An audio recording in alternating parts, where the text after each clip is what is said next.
তো আজকে তোমাদের একটা খুব ইজি ইভিনিং স্ন্যাক্স করে দেখাবো। দেখো তোমাদের কিন্তু খুব ভালো লাগবে। এখানে আমি একটা দেখো মিক্সিং বোল নিয়েছি, এর মধ্যে একটা বাটিতে আমি আটা নিয়েছি। যে কোনো বাটির একটা মাপ নিতে পারো বা একটা কোনো কাপের মাপ নিতে পারো। সেই কাপেরই 1 কাপ বা 1 বাটি তোমরা আটা নিয়ে নেবে। হাফ চামচ নুন দিয়ে দিলাম। এবারে এই বাটিটারই মাপ করে করে আমি এর মধ্যে জল মেশাবো। প্রথমে দেখো আমি 1 বাটি জল নিলাম, এই জলটাকে আমি এর মধ্যে ঢালবো আর গুলতে থাকবো।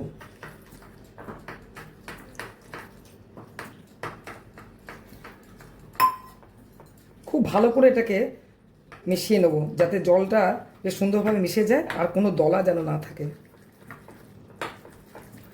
আরও 1 বাটি জল আমি নেব,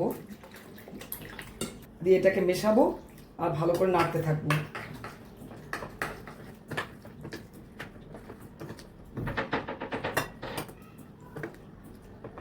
দেখো এটাকে আমি খুব সুন্দর করে মিশিয়ে নিয়েছি, এতটুকু দলা ভাব নেই। দেখো তার মানে আমি 1 বাটি জল দিয়েছিলাম, আরও খানিকটা দিয়েছি, পুরো 1 বাটি জল কিন্তু আরও লাগেনি আমার, মানে মোটামুটি 1.5 বাটি মতো জল আমি মিশালাম এর সঙ্গে। অল্প একটু গোলমরিচ দিয়ে দেবো, একটা ডিম এর মধ্যে ফাটিয়ে দিয়ে দেবো। খুব ভালো করে এটাকে এর সঙ্গে মিশিয়ে নিতে হবে। এইরকম একটা স্মুথ ব্যাটার তৈরি করতে হবে। এটাকে আমি খানিকক্ষণ সাইডে রেখে দেবো। আমি একটা বাটির মধ্যে 2টো ডিম নিয়েছি, তার মধ্যে কিন্তু একটা ডিমের কুসুম আমি ফাটিয়ে ফেলেছি। এটাকে খুব ভালো করে আমি ফেটিয়ে নেব। সামান্য এর মধ্যে নুন দিয়ে দেবো, খুব ভালো করে নুন দিয়ে এটার সঙ্গে মিশিয়ে নেবো। একটা ফ্রাই প্যান আমি বসিয়েছি, ডিমটাকে প্রথমে আমি একটু ভুজিয়া বানিয়ে দেবো, কিন্তু খুব সফট ভুজিয়া বানাবো। 1 চামচ মতন আমি হোয়াইট অয়েল দিয়ে দিলাম।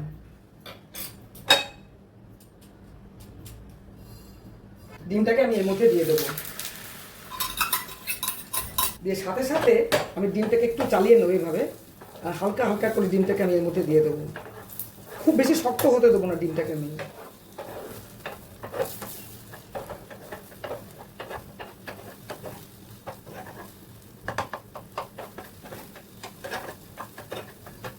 দেখো হালকা এটা কিন্তু কাঁচা কাঁচা আছে, এই অবস্থায় আমি গ্যাসটাকে অফ করে দেবো। ফ্রাই প্যানটা আমার বেশ ভালো গরম আছে, এর মধ্যে এটাকে আস্তে আস্তে করে আমি নামিয়ে নেবো। ডিমের ভুজিয়া বলো বা ডিমের অমলেট বলো, আমার তো মনে হয় শক্ত হয়ে গেলে খেতে কিন্তু একদম ভালো লাগে না। একটু কাঁচা কাঁচা থাকতে যদি আমি ফ্রাই প্যানটাকে মানে গ্যাসটা অফ করে দিই, ডিমের ভুজিয়াটা খুব সুন্দর নরম হবে। আমি এইভাবে এটার মধ্যে আমি একটু চালিয়ে নেবো। এটা দেখো বেশ আমি গুঁড়ো গুঁড়ো করে নিয়েছি, এটাকে আমি একটা প্লেটের মধ্যে ঢেলে নেবো। এখানে আমি শসা আর পেঁয়াজ খুব মিহি করে কুচি করিয়ে একসঙ্গে আমি মেখে নেবো এটাকে। তো অল্প করে একটু নুন দিয়ে দেবো, নুনটাকে এর সঙ্গে ভালো করে মিশিয়ে নেবো। ফ্রাই প্যানটার মধ্যে অল্প একটু তেল আমি মাখিয়ে নেব, একদম ধারে ধারে যতটা পারা যায়। এবার এই ব্যাটারটা থেকে 1 হাতা আরও একটুখানি ব্যাটার আমি দিয়ে দেবো, দিয়ে এটাকে একদম পাতলা করে পুরোটা ছড়িয়ে দেবো।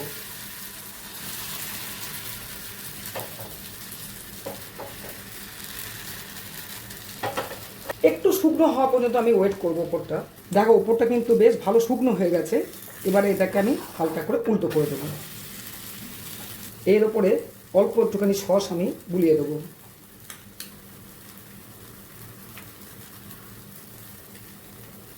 ওই ডিমের ভুজিয়াটা অল্প করে দিয়ে দেবো মাঝে। শসা পেঁয়াজটা যে আমি কুচি করে রেখেছি ওটাকেও আমি এর মাঝখানে দিয়ে দেবো এইভাবে। খুব সামান্য গোলমরিচ দিয়ে দেবো এর মধ্যে। বেসিক্যালি এটা একটা এগ রোল বানাচ্ছি। দেখো এগ রোল বানাতে গেলে আমাকে মাখতে হবে, বেলতে হবে, সে ঝামেলা নেই, খুব সুন্দরভাবে এটা হয়ে যাবে। এবার এটাকে আমি রোল করে দেবো।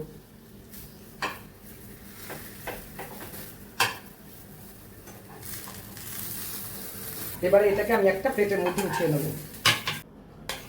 এইভাবে আমি প্রত্যেকটা রোল করে নেবো। আবার একটু আমি অয়েল ব্রাশ করে দেবো এর মধ্যে। 1 হাতা আর একটুখানি ব্যাটার আমি এর মধ্যে দিয়ে দেবো। ভালো করে এটাকে চালিয়ে দেবো এভাবে। এটাকে আবার একটুখানি উল্টো করে দেবো। সসটাকে আমি এর মধ্যে গুলিয়ে দেবো। সামান্য একটুখানি ডিম দিয়ে দেবো উপরে। শসা আর পেঁয়াজটা এর উপরে দিয়ে দেবো। সামান্য গোলমরিচ দিয়ে দেবো। সাবধানে কিন্তু এটাকে ফোল্ড করে দেবো। এটা তুলে নেবো।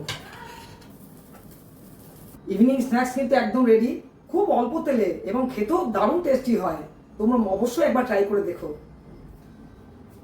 যে ব্যাটারটা আমি নিলাম ওই ব্যাটারটায় দেখো 6টা আমার এখন হয়েছে, আরো খানিকটা থাকলো, মানে ওটা থেকেও আমার আরো 3টে মতো হয়ে যাবে। ওটাকে রেখে দেবো, কালকে আমি আবার বানিয়ে খেতে পারবো।